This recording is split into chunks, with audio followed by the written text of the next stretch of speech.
So yun mga katigsay, medyo tagilid kami dahil pagtanggal ko ng cooling jacket nakita ko kagad may crack. So na, imbis na nagmadali tayo, wala na, kitang kita nyo na, biyak talaga yan. So ganun lang, medyo pinaspasan namin kasi baka abutin ng gabi. So na, yun lang, tigsay na kagad, palit ako kagad ng cylinder head. So dito na, nilabas na namin yung piston. So medyo naman, smooth lang naman dahil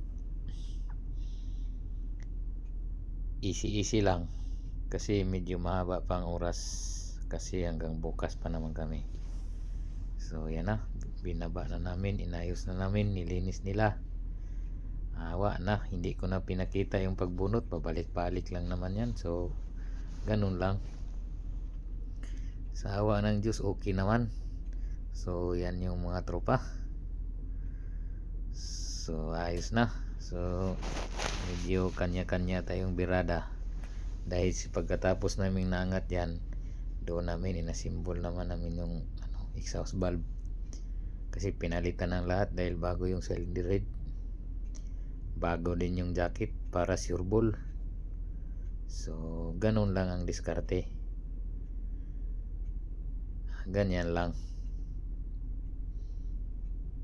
Ililipat pa namin yan dun sa kabila para hindi disturbo, tinanggal lang yung special tools, alam na ng iba yan. Ganun lang ang ginawa namin dito. Medyo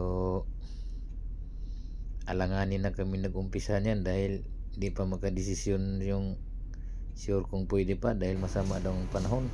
So dito na, yan na, inasimbol na kagad. Na, buo na yan, sure ball na. Chinik na natin yan kung hindi ba taligilid yung cooling jacket, baka mamaya mapareha doon sa kabilang barko na tagilid yung cooling jacket. Na ulit na po karon, sure ball na usa namin kinabit.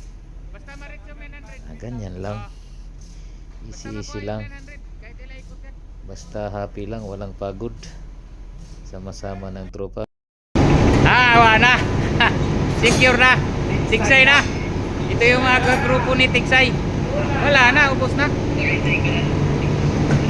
Tigsay na, 6 hours lang, finish na. Ganyan lang. So yun guys, ito yung pangmalakasan namin.